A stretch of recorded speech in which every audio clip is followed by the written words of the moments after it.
இந்திய விவசாய விளைபொருட்கள் குறித்த கள ஆய்வில் பிரான்ஸ் நாட்டு வேளாண் கல்லூரி மாணவர்கள் ஈடுபட்டுள்ளனர்.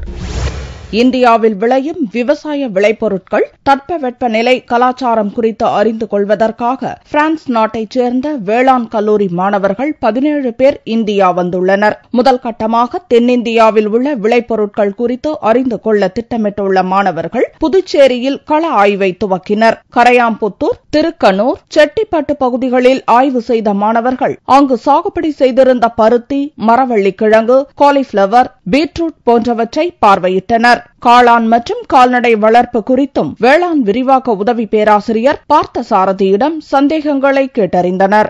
பிரான்ஸ் அக்ரிகோல் லைசி அக்ரிகோல் காலேஜிலிருந்து நம்ம புதுச்சேரிக்கு 7வது முறையா இந்த பிரான்ஸ்ல இருந்து உள்ள மாணவர்கள் வந்திருக்கிறாங்க. சுமார் 1 மாசம் இருக்கக்கூடிய இந்த பயிற்சியில பாத்தீங்கன்னா 3 வகையா அதை பிரிச்சுக்கிறோம்.